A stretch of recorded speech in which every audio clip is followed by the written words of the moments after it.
Hello and welcome to Middle East Matters, your weekly roundup on France 24 with reports from across the region. Coming up in today's programme, the coup that never was. We look at why the Turkish army failed to overthrow the government. 10 years after Israel attacked Lebanon, we meet the locals still trying to rid their land of unexploded cluster bombs.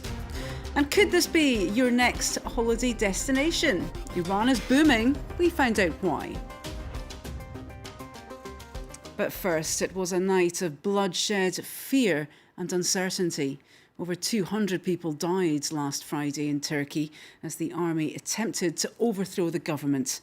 Confusion reigned supreme for much of the night, but ultimately the government managed to stand firm. Sanam Shantier takes a look at just why the coup failed. Sunday, July 17th, Istanbul. This could be just an ordinary day in the Turkish city if it weren't for this tank abandoned on the Bosphorus Bridge or this vehicle mangled like an accordion. In the late hours of Friday, the Turkish army tried and failed to stage a coup to overthrow the government.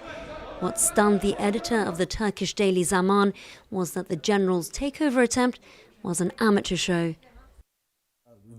25 soldiers to control the public channels, 700 soldiers to occupy the presidential palace, 7 soldiers to occupy Turkish CNN, the private channel that they occupied for an hour only. This amateur move took everyone by surprise. According to the country's officials, however, it was a close call. President Recep Tayyip Erdogan himself says he narrowly escaped death. Some say the coup failed because of disunity among army officers. For the first time, we saw the army divided. Loyalist soldiers up against coup plotters is unusual. At one point, the Turkish army aircraft was firing on a helicopter belonging to the Turkish army. Popular reaction, however, proved vastly different. The country's opposition and civil society joined forces to condemn the uprising. Responding to Erdogan's call and defying the military-imposed martial law, millions took to the streets. Some climbed onto tanks, stamping until the soldiers surrendered.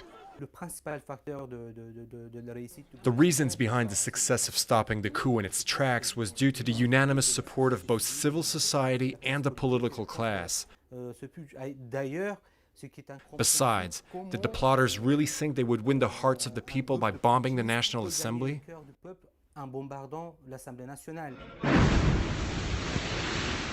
Striking the Turkish parliament in the capital, the first attack of its kind since 1920, and a fatal mistake, according to observers. In the eyes of Turks, this was an attack on a symbolic democratic institution.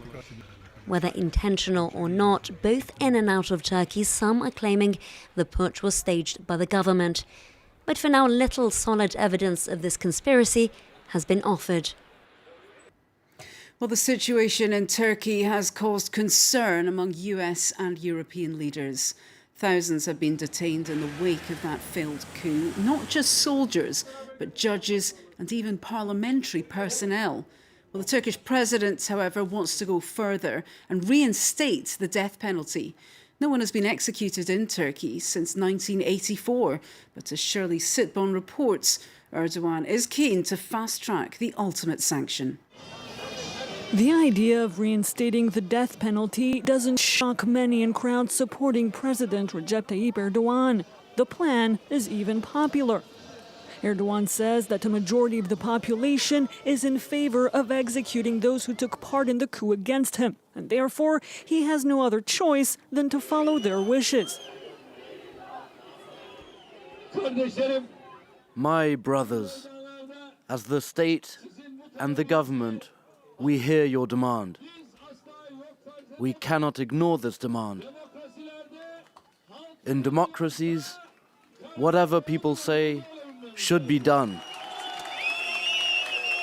Across Europe and in the US, officials and governments have criticized Erdogan's plan. Turkey dropped the death penalty in 2004 in its efforts to join the EU. The bloc says that reinstating it goes against Turkey's commitments. No country can become an EU member state if it introduces that penalty. It's very clear in our acquis, as we call it. And we will certainly support bringing the perpetrators of the coup to justice, but we also caution against a reach that goes well beyond that. The Turkish Prime Minister said on Monday the death penalty will have to be voted in parliament before it's reinstated. Opposition groups such as the pro-Kurdish party HDP have already said they will vote against it. Well, it's been 10 years since the 33-day conflict between Israel and Hezbollah. During that conflict, Israel dropped between 2 and 4 million cluster bombs on South Lebanon in violation of international humanitarian law. Well, 30% of them did not explode and have killed 56 people and wounded 450 in the 10 years which followed that war. Salim El-Medeb and Adam Pletz went to meet the locals who are trying to clear the bombs from their land. Every day, tirelessly, they repeat the same slow gestures. For 5 months, these women have been inspecting every square centimetre of this field. The area has now largely been cleared, but there's no question of sending these novice deminers to the most affected places. When I started, I was of course afraid, but I was very determined. Today, this work has become a part of me. I always fear that something could happen to me, and my children would become orphans. Recruited from local villages by an international NGO, they receive more than $800 per month, twice the minimum wage in Lebanon. The demining operations are overseen by the military, yet 10 years after the end of the war, a third of the cluster bombs that didn't explode are still scattered in the countryside. Lebanon will be fully cleared of cluster munitions in 2020 and mines and other explosives in 2021. As long as funding is maintained and the number of deminers does not decrease. Meanwhile, they continue to kill and maim each year. Their appearance attracts attention, especially from children. For example, this type of bomb has a triangular shape, with wings like a butterfly. An adult might be suspicious, but not a child. This rehabilitation center has treated hundreds of victims. A little over a year ago, these twins and 6 of their friends stumbled across one of the deceptively alluring cluster bombs. I saw it and I said it's a bomb. With some friends, we put rocks around it, but the oldest among us, who had a gun, wanted to retrieve it. He hung it on his gun, then it fell on a rock and exploded. I received shrapnel in my head and stomach. I thought he was dead. His head and his belly were bleeding. I said, "Hassan, Hassan," but he did not respond. Then I moved away. Why did you leave? I was scared. Hassan spent 3 months in a coma. He's partly paralyzed and has lost the use of his left hand. His brother also broke his leg. In fact, the family have borne a heavy burden, their uncle having been killed by the explosion of yet another cluster bomb. This is Rasha. She was injured just after the war. I was sorting through thyme branches. Then a thread got caught in my hand. I dropped the bomb on my foot. Cluster bombs still claim many victims here. More than 400 Lebanese villages remain uncleared. Well, Iran is home to some of the world's oldest attractions and some 20 UNESCO World Heritage Sites, but it hasn't been on the tourism go-to list until now. Well, since the implementation of the historic nuclear deal last year, the country has had a significant tourism boom. Sanam Chantier takes a look at some of the places benefiting from the surge in tourist interest. Yazd's Grand Bazaar, among the oldest shopping meccas in the world, dates back to the 13th century.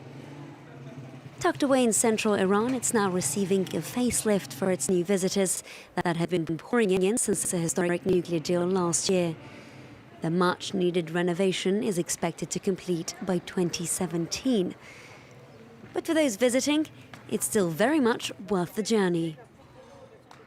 What's really striking is that this is an oasis surrounded by mountains. It's really special and very different to everything that we've seen so far. It's a fantastic place. Yeah, I mean, it's just such beautiful architecture and yeah, just gorgeous, gorgeous mosques. Visited by Marco Polo in 1272, the city was a backdrop of mighty mosques, making it a hotspot for tour operators. But not everyone is enjoying the budding tourism. This is where I'm feeling the least integrated in Iran.